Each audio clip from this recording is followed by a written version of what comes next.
Afwan ya.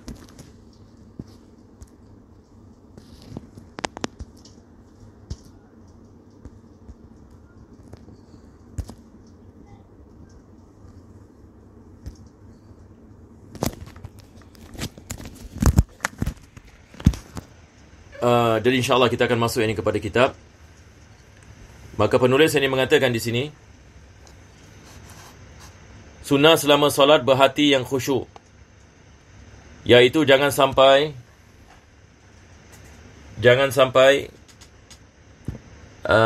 mengangan selain isi solat, sekalipun yang bersangkut paut dengan akhirah.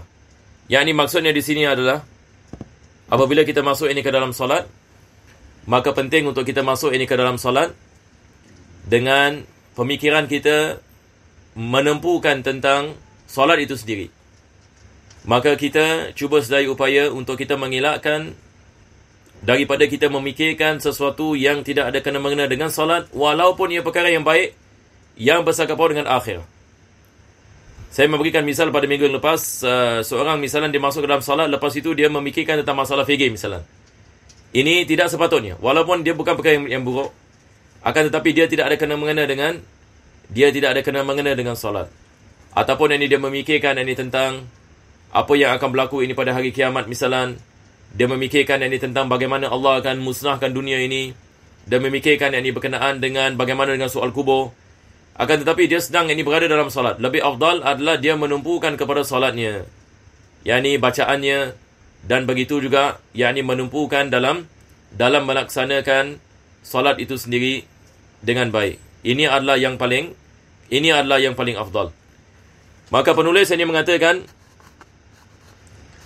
dan badan yang tenang, jangan sampai satu anggota badannya bergerak tanpa guna. Tanpa guna maksudnya kalau tidak diperlukan, tidak disunatkan misalan, seseorang itu dia melakukan solat dan dia menggerakkan misalan tangannya, dia menggerakkan misalan kepalanya, lepas itu dia main dengan janggutnya misalan, lepas itu yang ini dia pegang ini mukanya, lepas itu yang ini dia pegang ini badan dan sebagainya. Ini merupakan pergerakan yang tidak memberikan manfaat dan tidak ada kena-mengena dengan solat. Maka ini adalah perbuatan yang makruh dan dia boleh membatalkan solat kalau sekiranya kita tidak berjaga-jaga. Kita seperti mana kita membicarakan dahulu, ada perkara-perkara yang membatalkan solat kalau sekiranya kita bergerak misalnya dengan gerakan yang banyak, ataupun kita bergerak dengan anggota yang besar. Kalau kita melakukan 3 kali gerakan, dia boleh membatalkan salat. Tetapi kalau sekiranya kita tidak melakukan 3 gerakan berturut-turut, tetapi sekejap ini kita misalnya angkat tangan, misalnya, lepas itu yang ini kita pusing ke kiri sikit, pusing ke kanan sikit, lepas itu kita lihat ke atas. Ini semua adalah perbuatan yang makruh. Dan Nabi SAW pernah lihat satu orang melakukan salat sedemikian, dan Nabi mengatakan orang ini tidak ada khusyuk.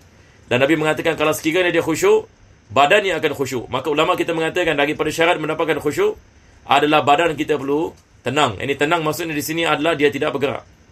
Kita tidak sentiasa dia melakukan pergerakan. Maka ini akan membantu kita untuk kita mendapatkan khusyuk.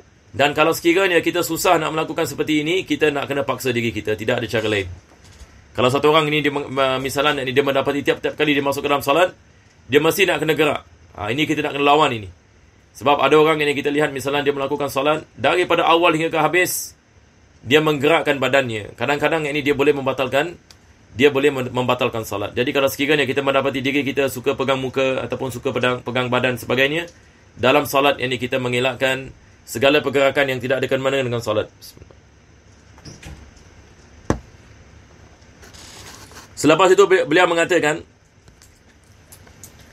justru demikian kerana pujian Allah terhadap yang menunaikannya. Ini kita ada ayat dalam Al-Quranul Karim, ini penulis ini mengatakan, yang mana Allah Subhanahu wa ta'ala, qad aflahal mu'minuna alladhina hum fi salatihim khashi'un.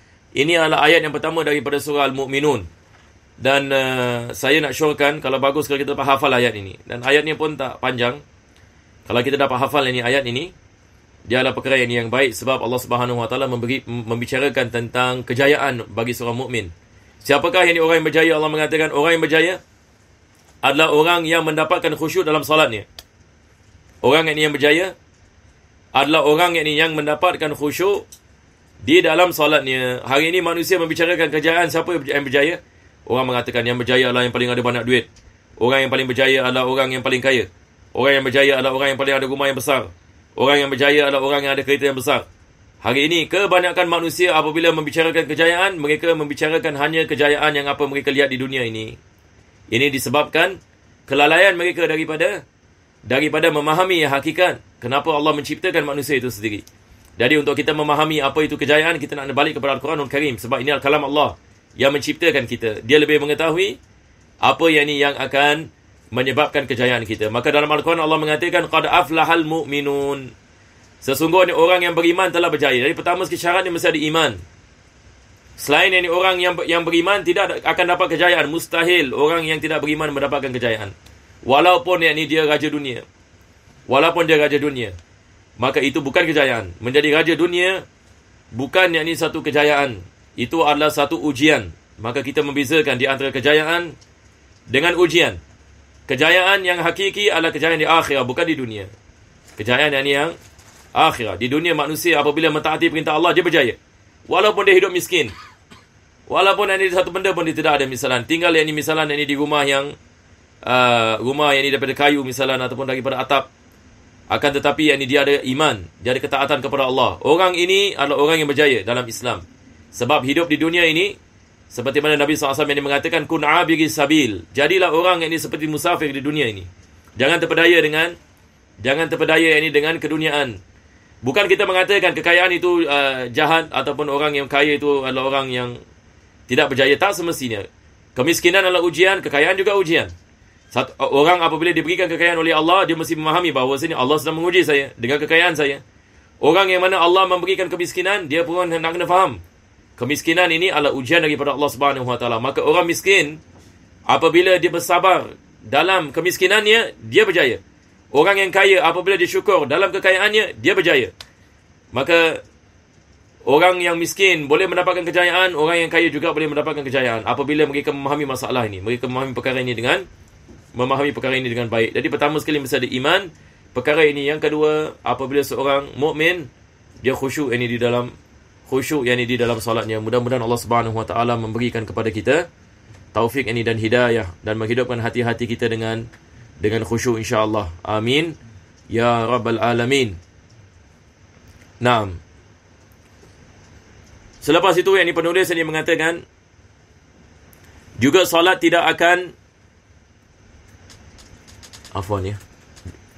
juga salat tidak akan berpahala kalau tidak khusyuk, sebagaimana dikemukakan dalam banyak hadis yang sahih. Kita ada hadis Nabi SAW yang mana Nabi mengatakan seorang itu masuk ke dalam salat dan dia mendapatkan pahala 1/6. Ada mendapatkan 1/4. Ada mendapatkan pahala separuh. Ada tidak mendapatkan pahala sama sekali. Dan ulama-ulama kita apabila membicarakan hadis ini mengatakan, maka kita mendapatkan pahala daripada salat berdasarkan dengan berapa banyak kita ingat Allah dalam salat. Kalau satu orang itu dia salat misalnya 5 ataupun 10 minit. Dan dia hanya ingat Allah 1 minit saja misalnya. Lagi 5 minit dia lalai daripada mengingati Allah misalnya. Dia hanya ingat 1 minit saja, maka dia mendapatkan 1/6 daripada pahalanya. 1/6 daripada pahalanya. Yakni pahala orang yang melakukan salat berbeza antara satu orang dengan yang lain. Kita lihat orang melakukan solat jamaah 10 orang, 1,000 orang, 2,000 orang melakukan solat jamaah. Maka pahala yang Allah memberikan pada tiap-tiap orang yang melakukan salat berbeza. Ada orang yang dia melakukan salat, pahala dia mendapat lebih daripada semua orang yang dalam jamaah. Ada orang yang dia melakukan salat dan dia tidak mendapatkan pahala dalam salatnya. Ada orang melakukan salat bukan mendapat pahala tapi mendapat dosa. Pun boleh berlaku.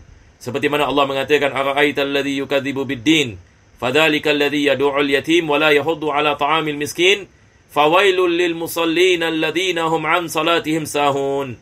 Celaka bagi orang yang melakukan salat, Allah mengatakan. Orang melakukan salat pun mendapatkan kecelakaan. Ini bagaimana orang yang melakukan salat yang mendapat kecelakaan? Dia melakukan takbir, baca Fatihah, baca surah, rukuk, sujud, semua yang ini bagus. Tapi Allah mengatakan dia mendapatkan kecelakaan dengan salatnya. Apa sebabnya? Daripada sebabnya adalah dia lalai daripada mengingati Allah Subhanahu Wa Taala dalam salatnya. dan dia melakukan solat untuk menunjuk-nunjuk kepada orang lain. Maka ini semua adalah daripada perkara yang bukan saja kita mengatakan orang tidak mendapatkan pahala, tetapi dia mendapatkan dosa atas sifat riak yang wujud dalam hati.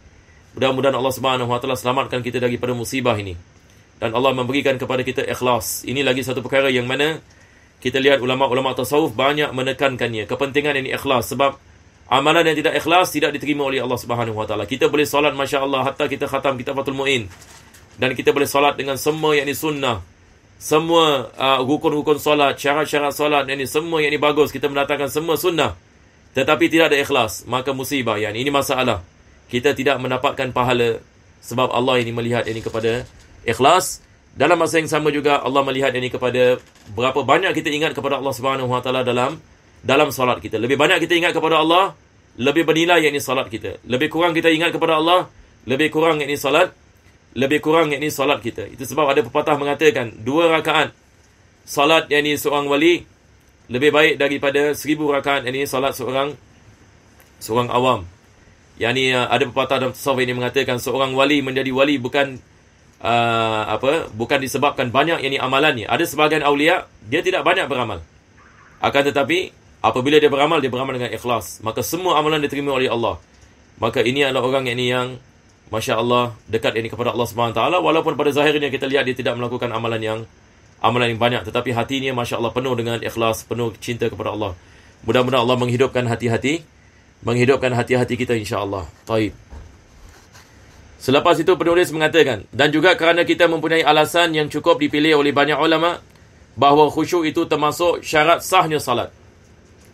Sebagian dari ulama mengatakan daripada syarat sahnya salat adalah khusyuk. Daripada syarat dari sahnya salat adalah khusyuk. Apa maksudnya kalau kita mengatakan khusyuk adalah rukun salat? Kalau kita mengatakan khusyuk ini dia adalah daripada rukun dari salat, nampaknya wallahu alam yani berapa banyak ini salat kita yang akan menjadi sah. Kalau sekiranya kita mengatakan khusyuk ini adalah salah satu daripada rukun salat, maksudnya kalau seseorang itu dia tidak ada khusyuk, tidak sah salatnya. Segelintir ulama berpendapat sedemikian, tetapi ini bukan yang pendapat yang dipilih oleh kebanyakan ini ulama kita. Kebanyakan daripada ulama mengatakan khusyuk bukan daripada syarat sahnya salat. Kalau kita mengatakan hari-hari ini daripada syarat sahnya salat seseorang itu mendapat khusyuk, maka kebanyakan orang Islam yang melakukan solat ini hari ini dengan mudah kita mengatakan solat mereka yang ini tidak sah. Betul ke tidak? Sebab nak mendapatkan khusyuk nanti insya-Allah kita akan lihat apa lagi yang akan disebutkan oleh penulis ini. Dia sekarang membicarakan ini tentang apa itu khusyuk. Dia membicarakan tentang ikhlas, dia membicarakan tentang ingat kepada Allah Subhanahu Taala. Banyak perkara ini. Dia bukan dari sesuatu yang ini setakat satu orang kita mengatakan dia ingat kepada Allah sahaja. Ada lagi perkara yang ini akan disebutkan. Jadi dia bukan perkara yang mudah. Kalau ada orang menanyakan saya misalnya, adakah mudah nak dapat khusyuk dalam salat? Saya mengatakan ini adalah perkara yang susah. Tapi bukan maksudnya kita mengatakan perkara yang susah kita kecewa daripadanya, kita nak kena cuba meletakkan usaha. Tetapi maksudnya di sini dalam masa yang sama kita mengatakan dia bukan satu perkara yang mudah. Biasanya perkara yang membawa kepada kejayaan memerlukan pengorbanan. Dari khusyuk dalam salat ini dia nak kena ada usaha. Kita bukan saja masalah masuk salat dia cuba nak concentrate. Tetapi khusyuk dalam salat dia ada kait-mengait dengan luar salat. Barang siapa yang ingat kepada Allah di luar salat, akan mudah baginya untuk ingat kepada Allah dalam salat. Ini satu kaedah. Seperti mana disebutkan oleh ulama-ulama tasawuf.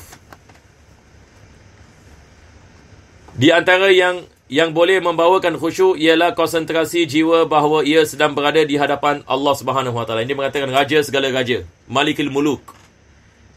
Yang ini satu orang ini merasakan dia sedang menghadapi Tuhan yang menciptakan alam semesta. Yang ini sebelum ini dia melakukan salat, ini dia merenungkan kedudukannya sekarang.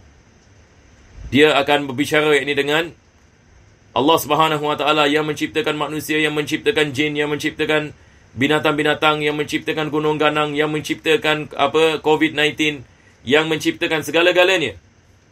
Maka dia akan menghadapi ini sekarang. Maka ini akan menjadikan kita yang ni sedikit yang ni kegurunan.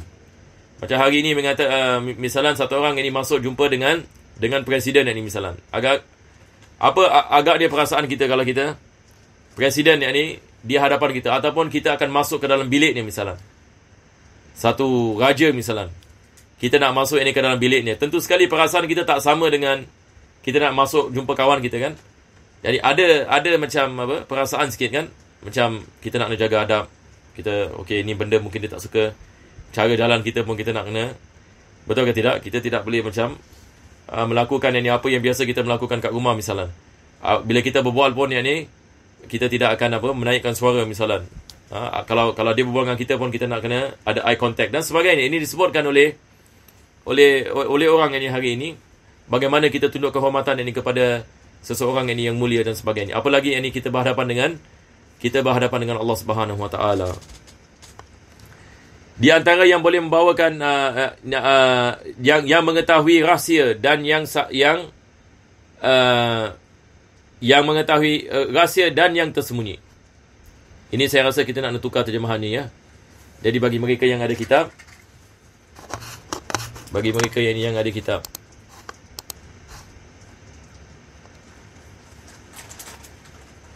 jadi kita lihat di sini apa dia mengatakan.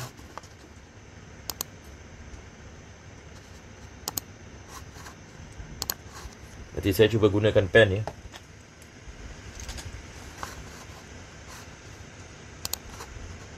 Jadi kita lihat di sini.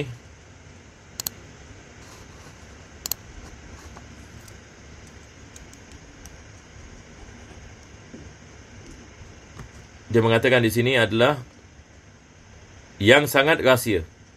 Jadi ini kita cancel. Betul ke tidak? Yang ini sedang berada di hadapan raja segala raja. Ini pun salah ya. Bukan raja di raja ya. Raja yang ini segala raja.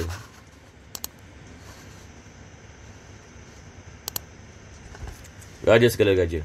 Jadi kita tulis ini di sini, mengetahui yang rahsia dan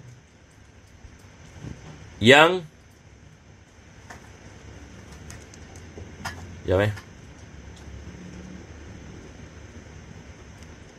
okey. Yang tersembunyi. Kita tulis ini. Bunyi. Tak maaf ya. Okey. Dalam bahasa Arab dia mengatakan alladhi ya'lamu sirra wa akhfa. Yani asir, rahsia, akhfa, sesuatu ini yang tersembunyi. Yunajihi. Yani mengadu ini di hadapannya. Yani maksudnya ini munajat ini di sini maksudnya apa yang dimaksudkan oleh munajat adalah kita berbicara dengan Allah Subhanahu Wa Taala. Dari kita boleh menggunakan perkataan mengadu ataupun berbicara dan membaca ayat-ayatnya. Ini semua adalah daripada maksud munajat. Sekarang ini kita teruskan pada muka surat ini yang seterusnya.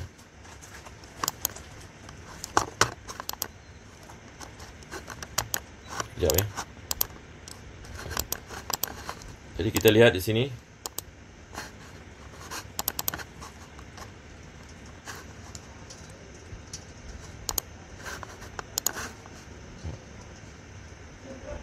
Sekejap ya. Maaf ya.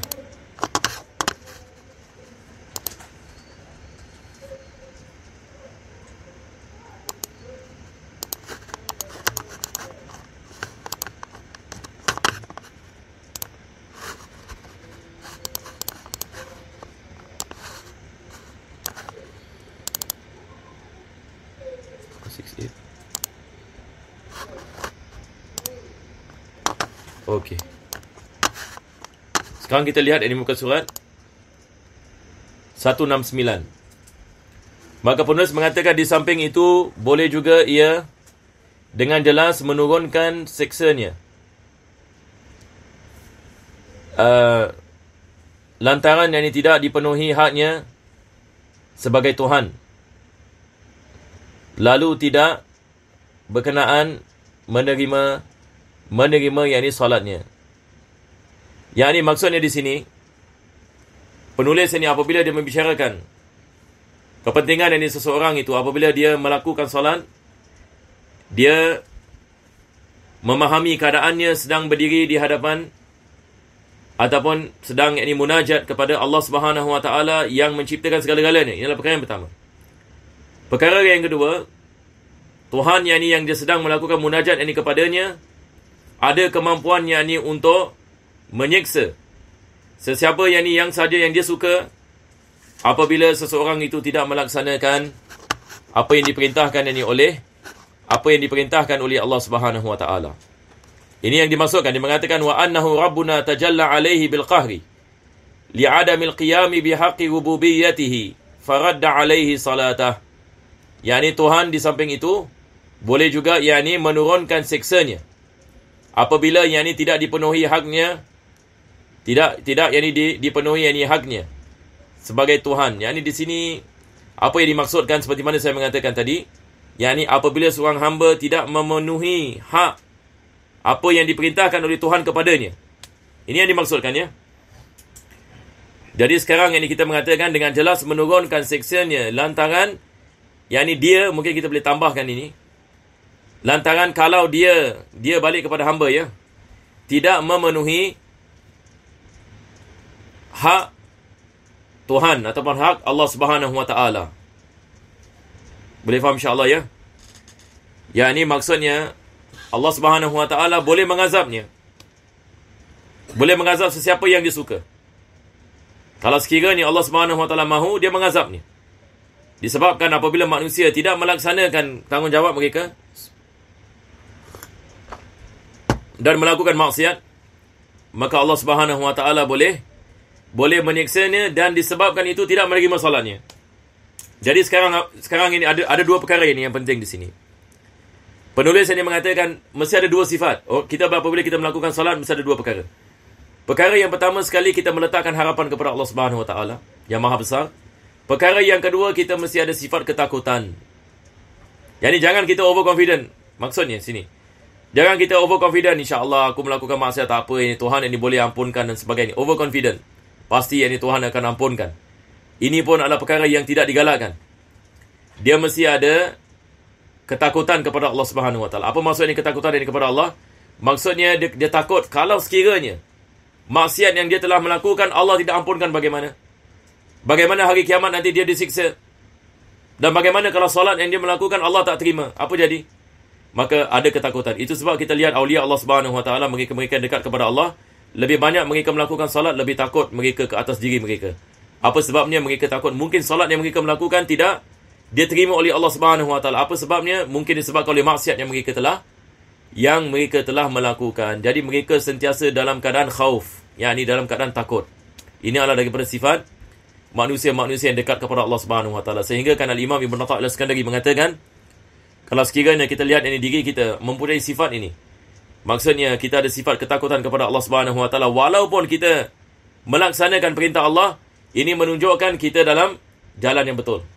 Tapi kalau sekiranya kita overconfident, kita kalau melakukan maksiat pun kita entingkan, dan kita memandang besar tentang ibadat kita, misalnya aku solat 5 waktu, aku buat ini solat sunat, aku Masya Allah baca Quran, kita bangga-bangga dengan amalan kita dan kita tak takut atas maksiat.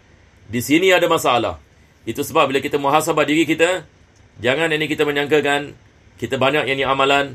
Kita juga harus lihat bagaimana dengan keadaan hati kita. Ada ketakutan kepada Allah ke tidak? Kalau tidak ada, kita dalam bahaya.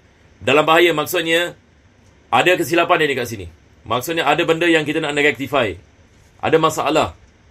Jadi kita nak kena muhasabah diri kita. Sentiasa perkara seperti ini kita nak kena berjaga-jaga. Sebab syaitan was-was kepada kita. Syaitan apabila kita melakukan salat, dia puji kita. Bagus kau.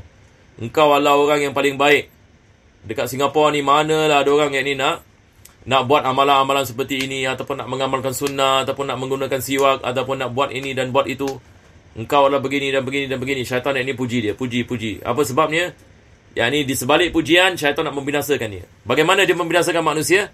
Apabila manusia terpedaya dengan amalannya. Maka ilmu tasawuf mengajarkan kepada kita, jangan terpedaya dengan amalan. Jangan kita beramal kerana amal, tetapi kita beramal kerana Allah Subhanahu Wa Taala. Maka apabila kita beramal, kita tak lihat kepada kebesaran amalan kita, akan tetapi kita beramal untuk mendapatkan rahmat Allah.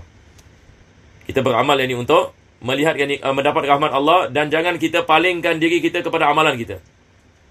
Jangan hanya kita palingkan kepada amalan kita, tetapi kita memalingkan diri kita kepada rahmat Allah Subhanahu Wa Taala. Ini adalah daripada adab-adab, masya-Allah, yang kita dapat manfaat daripada para yang ulama kita. Nah, dan jangan kita ongkit-ongkit juga ataupun memandang kebesaran pada diri kita. Ini semua adalah daripada masalah yang boleh membinasakan kita, naudzubillah min dzalik, kalau kita tidak berjaga. Mudah-mudahan Allah Subhanahu Wa Taala selamatkan kita, insya-Allah, daripada musibah ini. Jadi kalau kita lihat ini, subhanallah, ini perjalanan kita kepada Allah bukan masalah virus ke, ataupun bukan saja ini masalah penyakit-penyakit yang zahir, tetapi penyakit-penyakit yang batin ini juga kita nak kena berjaga-jaga. Dan ulama kita mengatakan penyakit batin lebih bahaya daripada penyakit yang zahir. Sebab penyakit batin ini lebih susah ini nak mendapatkan kepulihannya. Mudah-mudahan Allah Subhanahu Wa Taala selamatkan kita, insya-Allah. Selepas itu beliau mengatakan,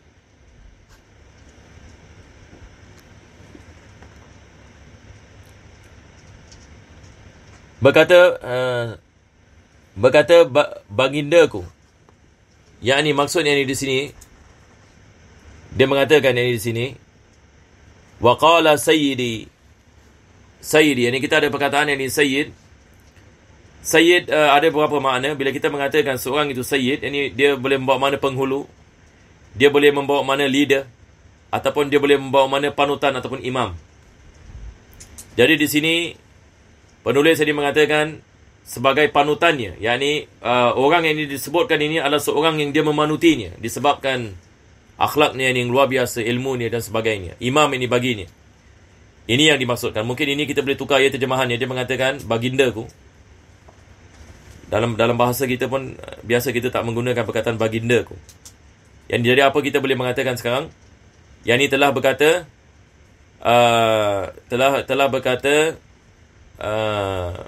panutanku. Yakni seorang yang kita memanutinya, sayyid. Nabi SAW mengatakan dalam hadis, ana sayyidu waladi Adam, aku adalah sayyid bagi segala anak Adam. Ini ulama kita mengatakan ini maksudnya dia adalah seorang imam. Yang lain semua memanuti Nabi SAW. Ini mengikuti belakang Nabi SAW, dan dia mempunyai akhlak ini yang luar biasa yang Allah memberikan. Tidak ada Nabi yang sampai kepada martabat Nabi SAW. Seperti mana Allah mengatakan, wa innaka la'ala khuluqin azim. Yani Nabi SAW adalah imam bagi segala Nabi dan Rasul, bagi segala manusia. Maka dia adalah sayyid. Itu sebab keturunan Nabi SAW, ulama kita menggunakan perkataan sayyid. Daripada mana mereka dapat perkataan sayyid? Daripada hadis ini. Itu sebab kita dalam solat pun kita mengatakan Allahumma salli wa sallim ala sayyidina. Sebagian ulama mengatakan ini lebih afdal, sebab ini adab kepada Nabi SAW dan sebagainya. Dari beliau mengatakan telah berkata Al-Qutub. Di sini kita ada perkataan ini Al-Qutub. Jadi perlu kita faham ya, kalau ini adalah istilah ilmu tasawuf ini sebenarnya. Biasa dalam kitab fikih tidak menggunakan ini perkataan. Jarang ini kita lihat kitab fikih membicarakan tentang kutub dan abdal dan sebagainya. Ini semua adalah martabat kewalian. Pada tiap-tiap zaman ada kutub.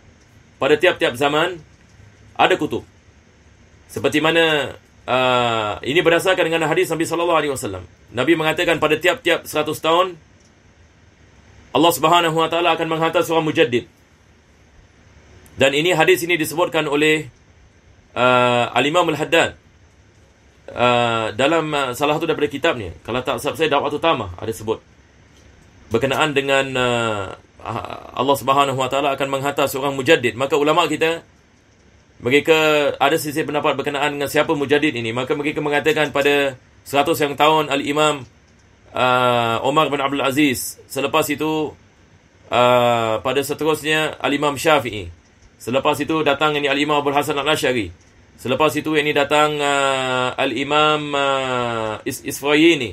Selepas itu ini datang Al-Imam Razali pada kurun yang keempat ataupun kelima. Selepas itu datang seperti Al-Imam Syekh Abdul Qadir Jailani. Selepas itu datang Al-Imam Sidi Ahmad Rifai dan sebagainya.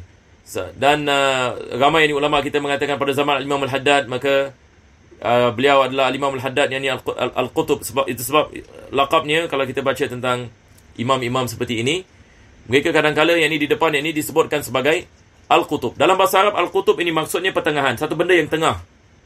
Satu benda yang tengah. Misalan kalau kita ada benda-benda di sekitaran, misalan lepas itu kita ada sesuatu macam pivot, dia dekat tengah. Biasa benda yang kat tengah ni paling penting sekali. Misalan kalau kipas, yang paling penting sekali yang tengah ni. Sebab kalau tengah ni rosak, ini semua yang ni jadi rosak. Kalau kipas misalan dia punya besi pecah, besi yang mengangkat kipas itu pecah, terus yang ni kipas ni tidak apa-apa fungsi, tak guna, dia punya tepi-tepi semua dah tak guna lagi. Jadi asal perkataan kutub, kita mengatakan sesuatu yang berada di pertengahan, yang menjadi seperti pivot, mihwar. Dan dalam istilah ini ilmu tasawuf, dia adalah seorang imam bagi segala wali pada zamannya. Dia adalah imam ini pada segala wali. Aulia Allah Subhanahu Wa Taala ramai. Aulia Allah Subhanahu Wa Taala ramai, dan aulia Allah Subhanahu Wa Taala ada darajat mereka. Sebahagian wali martabatnya lebih tinggi daripada wali yang lain. Dan penghulu mereka yang dimasukkan dengan kutub. Penghulu mereka, yakni maksudnya seorang yang mana semua aulia Allah Subhanahu Wa Taala menganggapnya sebagai imam mereka. Maka pada tiap-tiap zaman kita ada al-qutub. Jadi perkataan al-qutub ini kalau dalam istilah tasawuf, dia adalah perkara yang besar, ya. Bukan kita mengatakan sembarang kita boleh mengatakan fulan adalah kutub, ini adalah kutub. Kita pun tidak mengetahui. Yang mengetahui adalah para aulia. Para aulia Allah Subhanahu Wa Taala, mereka lebih mengetahui siapa yang dimasukkan dengan kutub dan siapa yang tidak dimasukkan dengan kutub. Sebahagian yang aulia Allah Subhanahu Wa Taala, Allah memberikan kasyaf. Yani mereka dapat lihat seorang fulan bin fulan ini adalah kutub pada zaman ini. Ini adalah wali abdal dan sebagainya. Mereka dapat mengetahui, dan jangan kita menganggap ini adalah perkara yang mustahil. Ada hadis Nabi SAW ini berkenaan. Nabi SAW mengatakan, ittaqu firasatal mu'min fa innahu yanzuru bi nurillah. Takutlah kamu kepada firasat seorang mukmin, sebab dia melihat dengan cahaya Allah Subhanahu Wa Taala. Itu sebab ini ada sebahagian ini aulia, mereka dapat mengetahui apa yang akan berlaku ini esok ini misalan. Dan ini adalah perkara yang kalau kita ada bersama beberapa ulama dan sebagainya, kita dapat lihat benda ini dengan mata kepala kita sendiri. Dan saya pernah menceritakan tentang Habib Abdul Qadir Sagaf dulu. Jiran saya, seorang ahli keluarga ni daripada keluarga Sagaf. Maka dia jumpa kepada Habib Abdul Qadir Sagaf ini berkenaan dengan dia nak dapat rumah. Tetapi rumah tersebut 4 orang yang queue. Dia orang yang kelima. Dia jumpa kepada Habib Qadir Sagaf ini, dia sedih. Habib Qadir mengatakan, kenapa kau sedih? Dia mengatakan rumah gini. Dia bilang, besok kau akan dapat rumah ini. Jadi orang ini mengatakan, macam mana ni besok dapat rumah? Dia dalam hati dia mengatakan, fifth in the queue. Rumah ini semua orang ini nak beli. Besok ejen yang ni call. Ejen mengatakan, kau nak beli? Kalau nak beli, datang ini sekarang. Kau boleh beli ini rumah ini. Jadi subhanallah, orang ini orang awam, dia terperanjat. Jadi dia menanyakan kepada saya. Saya masih ingat lagi. Dia pun dah meninggal dunia. Jadi dia panggil saya ke rumah dia. Saya datang, dia mengatakan, saya nak tanya sikit. Apa dia? Dia mengatakan, Habib Abdul Qadir Sagaf ini pernah mengatakan gini. Dan betul yang dia berlaku. Dia mengatakan, dan saya sampai hari ini saya heran ini. Macam mana benda ini boleh berlaku? Maka saya mengatakan kepada dia tentang hadis ini. Ada hadis Nabi SAW, Nabi mengatakan, ittaqu firasatal mu'min fa innahu yanzuru bi nurillah. Takutlah kamu dengan firasah seorang mukmin, sebab dia lihat dengan cahaya Allah Subhanahu Taala. Sebahagian ini aulia Allah Subhanahu Taala, dia lihat ini kita, dia dapat mengetahui. Itu sebab sebahagian daripada sahabat Nabi SAW, seperti Sayyidina Uthman bin Affan, orang yang ini melakukan maksiat, dia dapat tahu. Ini adalah daripada karamah para sahabat Nabi SAW. Dan kalau kita baca kitab Al-Isabah yang ditulis oleh Al-Imam Ibn Hajar, dia menukilkan keramat ini para sahabat Nabi SAW. Sayyidina Umar Al-Khattab, dia boleh lihat apa berlaku di Azerbaijan. Dia berada di Madinah. Dia mengatakan, ya Sari al-Jabal, ya Sari al-Jabal. Dia mengatakan, wahai Sariah, jaga gunung itu. Dia mengatakan, aku dengar suara seperti Amirul Mukminin. Aku pergi kepada gunung, lihat ini musuh sedang sembunyi kat belakang gunung. Dan Sayyidina Umar Al-Khattab ni khutbah Jumaat ini di Madinah. Bagaimana dia dapat lihat daripada Madinah ke Azerbaijan? Berapa jauh itu? Maka ini adalah daripada firasah al-mu'min. Jadi orang yang mengingkari aulia, yang mengatakan tak ada wali dan sebagainya, pada hakikatnya ini bahaya. Kita bercanggah dengan Al-Quranul Karim. Allah Subhanahu Wa Taala mengatakan, ala inna awliya Allahi la khawfun alaihim wa lahum yahzanun. Bagaimana seorang mukmin, seorang muslim mengatakan tidak ada wali, ataupun wali ini semua tak betul dan sebagainya. Ini adalah perkataan-perkataan yang boleh membinasakan seseorang itu. Apa sebabnya? Sebab dia akan bercanggah dengan ayat-ayat Al-Quranul Karim. Dan berapa banyak hadis Nabi SAW, Nabi membicarakan tentang awliya dan keramat awliya dan firasatul mu'min dan sebagainya. Tetapi zaman sekarang ini kita lihat ada orang yang memaki hamun. Bukan saja mereka tidak beriman tentang wujudnya para wali dan awliya dan sebagainya. Tetapi hari ini subhanallah, ini kadang-kadang kita lihat ada orang dia memaki hamun ataupun dia mengatakan benda-benda yang tidak layak bagi para awliya. Itu sebab ini zaman sekarang di mana dirahmati Allah, kita nak kena jaga yang ni adab kita tentang perkara-perkara seperti ini. Kalau kita tidak mengetahui lebih baik, kita jangan yang ni membicarakannya. Jadi benar-benar Allah Subhanahu Wa Taala meletakkan dalam hati kita insya-Allah kecintaan yang ni kepada Nabi, kecintaan kepada sahabat, para tabi'in, pada ulama, pada awliya. Ini penting yang ni. Kita nak kena membersihkan hati kita ini daripada kebencian kepada mana-mana sahabat Nabi SAW, ataupun mana-mana ahli keluarga Nabi SAW, ataupun mana-mana para awliya. Ini jalan kita menuju kepada Allah. Baru kita boleh mendapatkan keridaan Allah Subhanahu Wa Taala. Kalau kita benci orang yang Allah cinta, bagaimana yani? Bagaimana kita nak bertemu dengan Allah Subhanahu Wa Taala pada hari kiamat nanti? Mudah-mudahan Allah Subhanahu Wa Taala mengampunkan dosa kita. Kadang-kadang kita melakukan kesilapan, misalnya kita tak tahu, kita cakap benda-benda yang merepek, misalnya kita nak bertaubat kepada Allah ini, minta ampun, Allah akan ampunkan insya-Allah. Tetapi harus kita iktiraf ini perkara ini, dan harus ini kita mempunyai ini, memahami ini perkara adab ini seperti ini. Nah, sekarang ini kita kembali ini kepada apa disebutkan. Dia mengatakan qala sayyidi al-qutbu al-arif billah. Ini lagi satu istilah. Tapi tak apa, insya-Allah masa pun tak banyak. Tapi saya nak terangkan sikit istilah ini sebab ini pun penting bagi saya. Bila kita baca kitab tasawuf, kita nak faham apa itu kutub, apa itu arif billah. Tapi dalam perjalanan menuju kepada Allah Subhanahu Wa Taala, saya ringkas ya, manusia terbagi kepada dua bahagian. Jalan kepada Allah Subhanahu Wa Taala, orang yang menuju kepada Allah Subhanahu Wa Taala terbagi kepada dua bahagian. Ini kita kena faham ini. Bahagian yang pertama, mereka dikenali sebagai as-salik. Salik. Siapa ini salik? Salik ini orang yang baru mula. Dia baru nak begin the journey. Dan dia yakin Allah adalah destinasinya. Maksudnya, dia nak menuju kepada Allah Subhanahu Wa Taala. Maksudnya, dia nak mendekatkan diri kepada Allah dan dia baru bermula. Ini dalam istilah tasawuf kita panggilnya salik. Salik. Yang kedua adalah al-arif. Ini yang kita maksudkan dengan al-arif billah. Siapakah yang dimaksudkan dengan arif billah? Yani untuk kita memahami dengan mudah, dia adalah seorang yang sudah sampai kepada Allah. Yani sampai yang maksudnya, ini pun kita perlu faham ya. Bila ulama kita mengatakan dia telah sampai yang kepada Allah, apa maksudnya? Yani maksudnya dia telah sampai yang kepada kedudukan yang tinggi di sisi Allah Subhanahu Wa Taala, disebabkan dengan keimanan dan keyakinan dan ketakwaan kepada Allah Subhanahu Wa Taala. Maka kita mengatakan orang ini telah sampai yang kepada Allah Subhanahu Wa Taala. Jadi kita membezakan orang yang sedang dalam perjalanan dengan orang yang telah sampai. Apa bezanya? Orang yang sudah sampai ini, dia boleh kasih direction. Dia boleh mengatakan kepada salik, kau sekarang baru nak mendekatkan diri kepada Allah. Maka kau nak kena jaga-jaga di tempat ini, pada masa ini kau nak kena berjaga-jaga, kau nak kena buat ini dan buat ini dan buat ini. Kalau kau ada masalah ini, kau buat begini dan begini. Jadi seorang arif ini, apa kelebihannya? Kelebihannya dia dapat menunjukkan salik, bagaimana salik ini juga boleh sampai ini kepada Allah SWT. Jadi dengan ini, sebagai misal, satu orang dah pernah pergi Kuala Lumpur. Ini misal yang mudah untuk kita faham ya. Misalan, ada orang tak pernah pergi Kuala Lumpur, misalnya dia tak pernah keluar Singapura sama sekali. Pergi checkpoint pun tak pernah. Ada orang misalnya Masya Allah dah pergi Kuala Lumpur 10 kali. Jadi orang ini misalnya pertama kali nak pergi Kuala Lumpur. Jadi biasa kalau kita pertama kali nak pergi negeri orang lain misalnya, biasanya apa kita akan buat? Kita akan cari information, betul tak? Airport dia macam mana, custom dia macam mana, misalnya perjalanan macam mana, nak naik bas ke, nak naik kereta api ke, nak naik kapal terbang dan sebagainya. Jadi orang yang ada experience akan mengatakan kepadanya, di tempat ini lebih baik naik bas. Kalau gini dah sampai tempat ini naik taksi. Jangan dengan ini. Kalau gini, kalau kat sini jalan kaki sudah dan sebagainya. Jadi biasa kita akan ambil nasihat ini orang yang sudah ini pergi ke tempat tersebut dan sudah kembali, supaya perjalanan kita ini memudahkan. Kalau tak, yang ni kita setiap nak tanya orang misalnya, mana tempat ini, mana tempat ini. Dan kadang-kadang kita kena tipu ke, betul tak?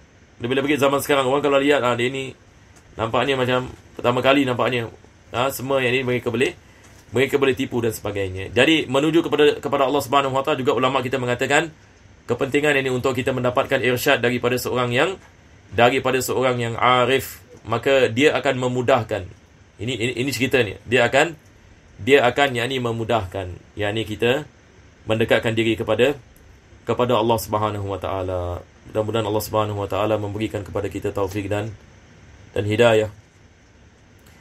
Jadi Masya Allah dia mengatakan Sayyidi Al-Qutub Al-Arif Billah Muhammad Bakri Al-Bakri radhiyallahu anhu, dia mengatakan perkara yang akan membawa kepada khusyuk adalah memperpanjangkan rukuk dan sujud. Yang ini disebutkan ini oleh imam ini. Dia mengatakan daripada perkara yang akan memudahkan seorang itu mendapatkan khusyuk adalah dia memanjangkan rukuk dan sujud. Mudah-mudahan Allah Subhanahu Wa Taala memudahkan kita insya-Allah dan mengampunkan segala dosa kita dan mengabulkan segala hajat dan menghidupkan hati-hati kita dengan iman dan taqwa dan al-khauf min Allah. Dan mudah-mudahan Allah Subhanahu Wa Taala memudahkan kita perjalanan ini dapat kita sampai kepada Allah Subhanahu Wa Taala dengan penuh keihsanan, dengan penuh keimanan, dengan penuh ketakwaan kepada Allah Subhanahu Wa Taala dan ittiba' kepada Nabi Muhammad SAW.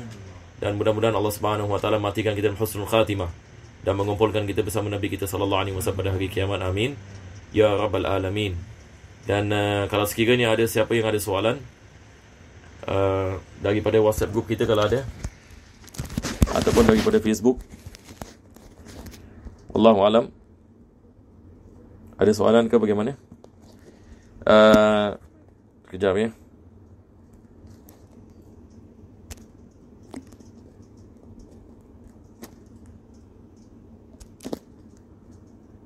Tidak ada. Jadi kalau tidak ada, insya-Allah kita baca surah Al-Fatihah ila hadirat Nabi sallallahu alaihi wasallam. Al-Fatihah.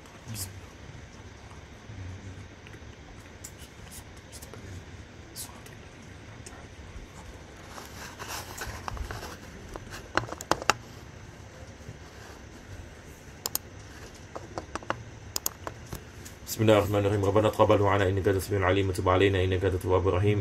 واختم بالصالحات عملا واجرنا الله يا كريم بفضل سبحان ربك بالعزة عما يصفون سلام على المرسلين والحمد لله رب العالمين تقبل الله منكم السلام عليكم ورحمة الله وبركاته.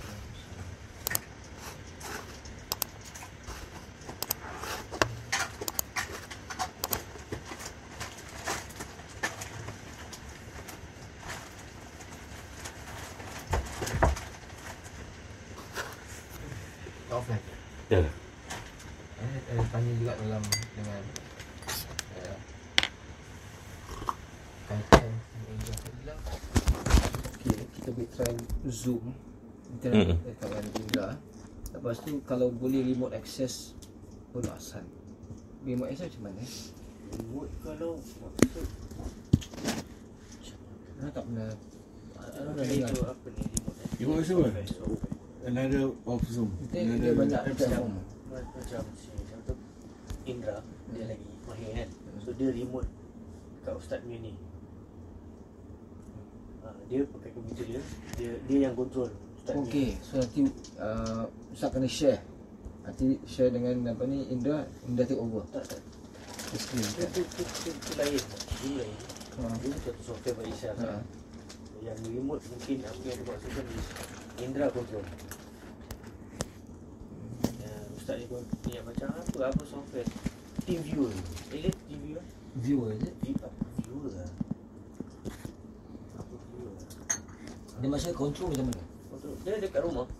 Dia just need IP, Ustaz ni IP address. Lepas tu dia boleh control pakai ni. Ustaz ada ni software, dia ada software ni. Dia boleh control lah. Dia control lah Ustaz ni. Tapi macam mana dengan yang lain kalau macam nak apa ni, kita semua mesti boleh view lagi lah. Interview through the Zoom lah. Zoom. Zoom tu agak macam Ini dia cuma dia satu orang create satu ni. bila buka daripada Facebook terus masuk YouTube kan. Dia tak ada macam Facebook Live itself. Ada. Macam Ustaz Zakir punya. Ada. But don't have. Ada. Pasal Nanti buka kat YouTube. YouTube kan. Ustaz ada FB Live Ustaz? Apa dia? Oh, ni ada FB Live tak? Yang mana? Yang ni. Ada?